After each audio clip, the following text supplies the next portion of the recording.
saudara sekalian yang berada di rumah, biar lewat intimasi worship, biar lewat pujian dan penyembahan ini, kami tahu bahwa kami senantiasa selalu berada bersama Yesus. Haleluya, mari kami naikkan pujian kepada Bapa di surga, sebab Bapa di surga senang untuk dipuji, disembah di dalam roh dan kebenaran. Haleluya, haleluya, Jesus. Sejauh timur dari barat, Engkau membuang dosaku. Tiada kau ingat lagi pelanggaran. Praise the Lord Jesus. Hallelujah. Glory. Jauh ke dalam tubir laut, Kau melemparkan dosaku. Tiada Kau perhitungkan kesalahanku. Betapa besar kasih-Mu Bapa.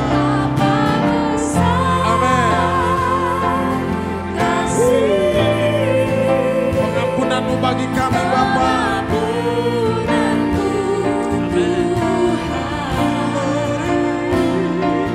Tak Kau pandang hina hati yang hancur.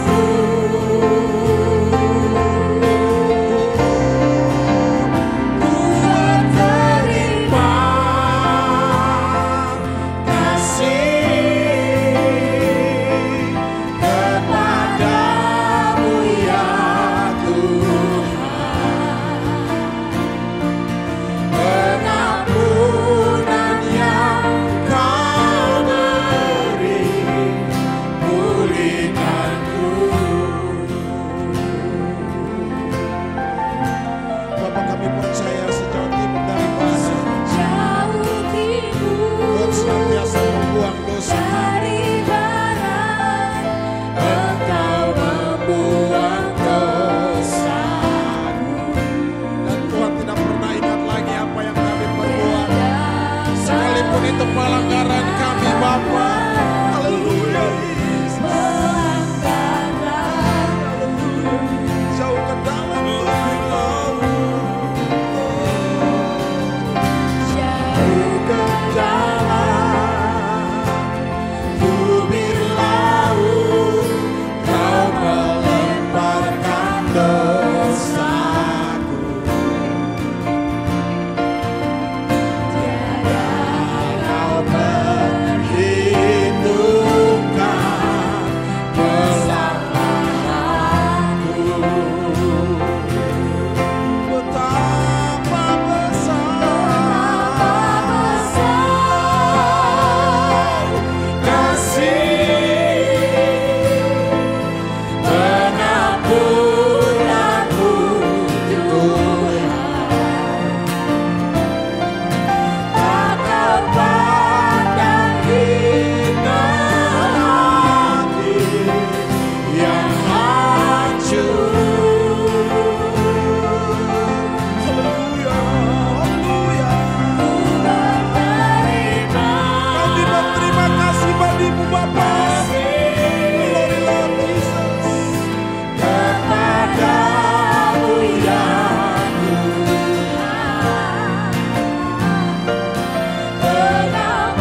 kita katakan, bukan dengan barang fana Kau membayar dosaku, dengan darah yang mahal, tiada noda dan celah. Oh, bukan dengan emas perak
hidup kami Bapa.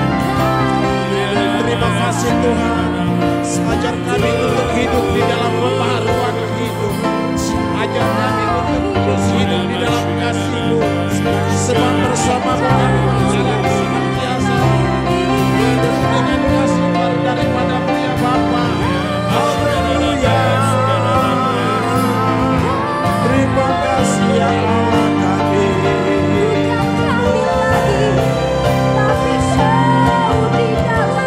Terima kasih ya Bapa.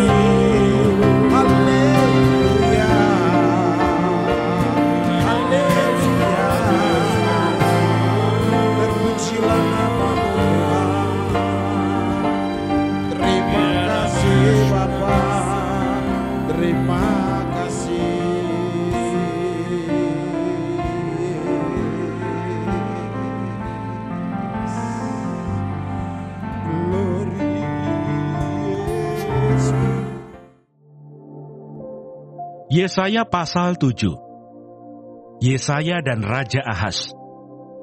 Dalam zaman Ahaz bin Yotam bin Uzia, Raja Yehuda, maka Rezin, Raja Aram, dengan Pekah bin Remaliah, Raja Israel, maju ke Yerusalem untuk berperang melawan kota itu. Namun mereka tidak dapat mengalahkannya. Lalu diberitahukanlah kepada keluarga Daud, Aram telah berkemah di wilayah Efraim. Maka hati Ahaz dan hati rakyatnya gemetar ketakutan, seperti pohon-pohon hutan bergoyang ditiup angin. Berfirmanlah Tuhan kepada Yesaya, baiklah engkau keluar menemui Ahaz, engkau dan Shear-Yashub, anakmu laki-laki, ke ujung saluran kolam atas, ke jalan raya pada padang tukang penatu, dan katakanlah kepadanya, teguhkanlah hatimu dan tinggallah tenang, janganlah takut dan janganlah hatimu kecut, karena kedua puntung kayu api yang berasap ini, yaitu kepanasan amarah Rezin dengan Aram dan anak Remaliah. Oleh karena Aram dan Efraim dengan anak Remaliah telah merancang yang jahat atasmu, dengan berkata, marilah kita maju menyerang Yehuda dan menakut-nakutinya serta merebutnya. Kemudian mengangkat anak Tabeel sebagai raja di tengah-tengahnya. Maka beginilah firman Tuhan Allah, tidak akan sampai hal itu dan tidak akan terjadi. Sebab Damsyik ialah ibu kota Aram, dan Rezin ialah kepala Damsyik. Dalam 65 tahun, Efraim akan pecah, tidak menjadi bangsa lagi. Dan Samaria ialah ibu kota Efraim, dan anak Remaliah ialah kepala Samaria. Jika kamu tidak percaya sungguh, kamu tidak teguh jaya. Pemberitaan mengenai Immanuel. Tuhan melanjutkan firman-Nya kepada Ahaz, katanya, mintalah suatu pertanda dari Tuhan Allahmu. Biarlah itu sesuatu dari dunia orang mati yang paling bawah, atau sesuatu dari tempat tertinggi yang di atas. Tetapi Ahaz menjawab, aku tidak mau meminta, aku tidak mau mencobai Tuhan. Lalu berkatalah Nabi Yesaya, baiklah dengarkan, hai keluarga Daud. Belum cukupkah kamu melelahkan orang, sehingga kamu melelahkan Allahku juga? Sebab itu Tuhan sendirilah yang akan memberikan kepadamu suatu pertanda. Sesungguhnya, seorang perempuan muda mengandung dan akan melahirkan seorang anak laki-laki. Dan ia akan menamakan dia Immanuel. Ia akan makan dadih dan madu, sampai ia tahu menolak yang jahat dan memilih yang baik. Sebab sebelum anak itu tahu menolak yang jahat dan memilih yang baik, maka negeri yang kedua rajanya engkau takuti akan ditinggalkan kosong. Tuhan akan mendatangkan atasmu dan atas rakyatmu dan atas kaum keluargamu hari-hari seperti yang belum pernah datang sejak Efraim menjauhkan diri dari Yehuda, yakni Raja Asyur. Pada hari itu akan terjadi, Tuhan bersuit memanggil lalat yang ada di ujung anak-anak sungai Nil, dan memanggil lebah yang ada di tanah Asyur, dan semuanya akan datang hinggap di lembah-lembah yang terjal, dan di celah-celah bukit-bukit batu, di segala pagar duri, dan di segala tanah pengembalaan. Pada hari itu dengan pisau cukur yang dipinjam dari seberang sungai Efrat, yakni Raja Asyur, Tuhan akan mencukur kepala dan bulu paha. Bahkan pisau itu akan melenyapkan janggut juga. Pada hari itu, setiap orang akan memiara seekor lembu betina yang muda dan 2 ekor domba. Dan karena banyaknya susu yang dihasilkan, mereka akan makan dadi. Sungguh, dadi dan madu akan dimakan oleh setiap orang yang masih tinggal di dalam negeri. Pada hari itu setiap tempat, di mana biasanya tumbuh 1000 pohon anggur, dan yang berharga 1000 shikal perak, akan menjadi tempat putri malu dan rumput. Orang pergi ke sana terpaksa membawa anak-anak panah dan busur, sebab putri malu dan rumput belaka seluruh negeri itu. Dan engkau tidak berani pergi ke segala lereng gunung yang biasanya dicangkul, karena takut akan putri malu dan rumput. Di situ hanya lembu dan domba akan berkeliaran. Yesaya pasal 8. Anak nabi sebagai tanda. Berfirmanlah Tuhan kepadaku, ambillah sebuah batu tulis besar, dan tulislah di atasnya dengan tulisan biasa, Maher Shalal Hasbas. Maka aku memanggil 2 saksi yang dapat dipercaya, yaitu Imam Uria dan Zakaria bin Zeberekiah. Kemudian aku menghampiri istriku. Ia mengandung dan melahirkan seorang anak laki-laki. Lalu berfirmanlah Tuhan kepadaku, namailah dia Maher Shalal Hasbas. Sebab sebelum anak itu tahu memanggil Bapa, Ibu, maka kekayaan Damsyik dan jarahan Samaria akan diangkut di depan Raja Asyur. Penyerbuan Asyur ke Yehuda. Tuhan melanjutkan lagi firman-Nya kepadaku. Oleh karena bangsa ini telah menolak air Shiloah yang mengalir lamban, dan telah tawar hati terhadap Resin dan anak Remalia, sebab itu sesungguhnya Tuhan akan membuat air sungai Efrat yang kuat dan besar meluap-luap atas mereka, yaitu Raja Asyur dengan segala kemuliaannya. Air ini akan meluap melampaui segenap salurannya, dan akan mengalir melampaui segenap tebingnya, serta menerobos masuk ke Yehuda, ibarat banjir yang meluap-luap hingga sampai ke leher, dan sayap-sayapnya yang dikembangkan akan menutup seantero negerimu, ya Immanuel. Ketahuilah, hai bangsa-bangsa, dan terkejutlah. Perhatikanlah, ya segala pelosok bumi. Berikat pingganglah dan terkejutlah. Berikat pingganglah dan terkejutlah. Buatlah rancangan, tetapi akan gagal juga. Ambillah keputusan, tetapi tidak terlaksana juga, sebab Allah menyertai kami. Yesaya terpaksa bersembunyi. Sebab beginilah firman Tuhan kepadaku, ketika tangannya menguasai aku, dan ketika ia memperingatkan aku, supaya jangan mengikuti tingkah laku bangsa ini. Jangan sebut persepakatan segala apa yang disebut bangsa ini persepakatan, dan apa yang mereka takuti, janganlah kamu takuti, dan janganlah gentar melihatnya. Tetapi Tuhan semesta alam, dialah yang harus kamu akui sebagai yang kudus. Kepadanya lah harus kamu takut, dan terhadap dialah harus kamu gentar. Ia akan menjadi tempat kudus, tetapi juga menjadi batu sentuhan dan batu sandungan bagi kedua kaum Israel itu, serta menjadi jerat dan perangkap bagi penduduk Yerusalem. Dan banyak di antara mereka akan tersandung, jatuh dan luka parah, tertangkap dan tertawan. Aku harus menyimpan kesaksian ini dan memeteraikan pengajaran ini di antara murid-muridku, dan aku hendak menanti-nantikan Tuhan yang menyembunyikan wajahnya terhadap kaum keturunan Yakub. Aku hendak mengharapkan Dia. Sesungguhnya, aku dan anak-anak yang telah diberikan Tuhan kepadaku adalah tanda dan alamat di antara orang Israel dari Tuhan semesta alam yang diam di Gunung Sion. Dan apabila orang berkata kepada kamu, mintalah petunjuk kepada arwah dan roh-roh peramal yang berbisik-bisik dan komat kamit, maka jawablah, bukankah suatu bangsa patut meminta petunjuk kepada Allahnya? Atau haruskah mereka meminta petunjuk kepada orang-orang mati bagi orang-orang hidup?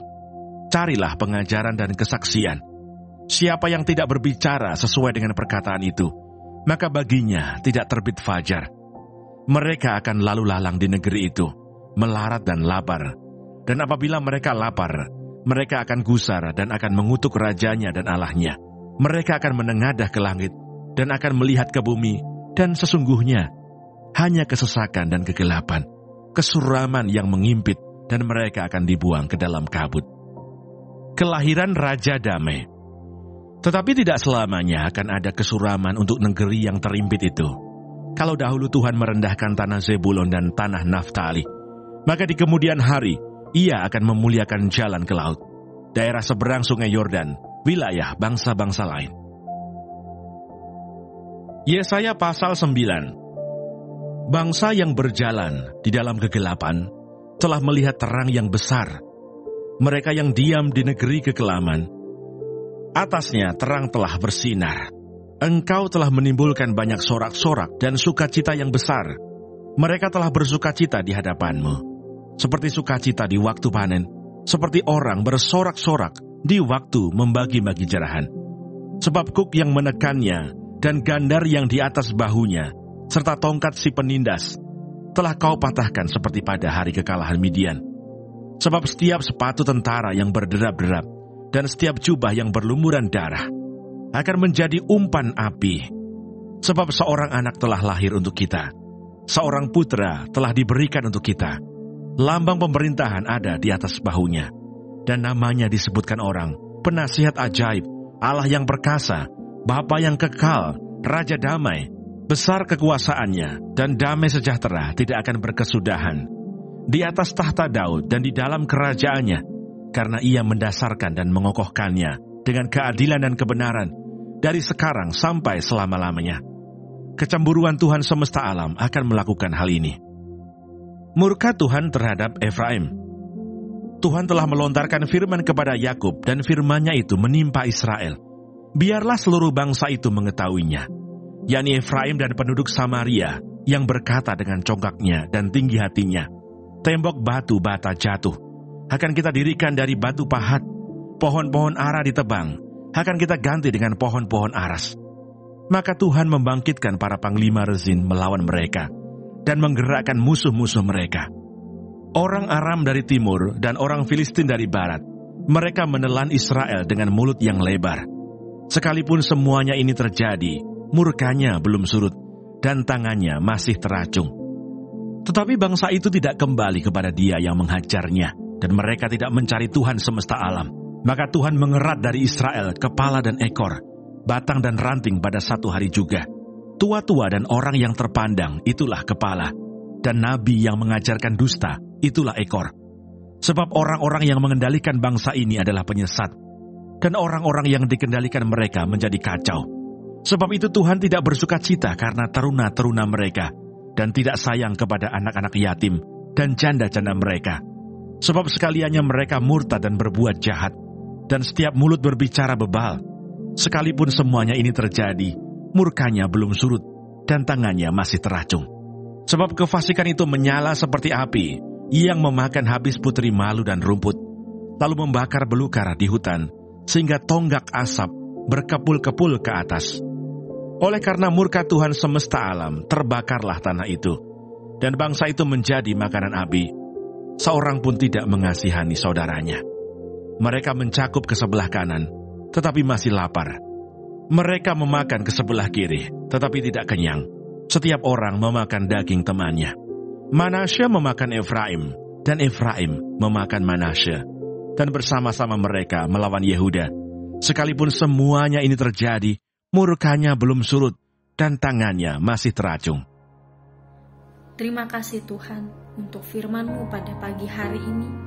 Sungguh mengingatkan kami Tuhan, untuk kami hidup semakin hari semakin berkenan di hadapan Tuhan. Dan biarlah Tuhan hari ini Engkau sertai, Tuhan tuntun, Tuhan lindungi, jauhkan dari segala mara bahaya, malapetaka, bahkan maut sekalipun ya Bapa. Bapa kami yang di surga, dikuduskanlah nama-Mu, datanglah kerajaan-Mu, jadilah kehendak-Mu di bumi seperti di surga. Berikanlah kami pada hari ini makanan kami yang secukupnya, dan ampunilah kami akan kesalahan kami, seperti kami juga mengampuni orang yang bersalah kepada kami. Dan janganlah membawa kami ke dalam pencobaan, tetapi lepaskanlah kami daripada yang jahat. Karena Engkaulah yang mempunyai kerajaan, dan kuasa, dan kemuliaan, sampai selama-lamanya. Amin.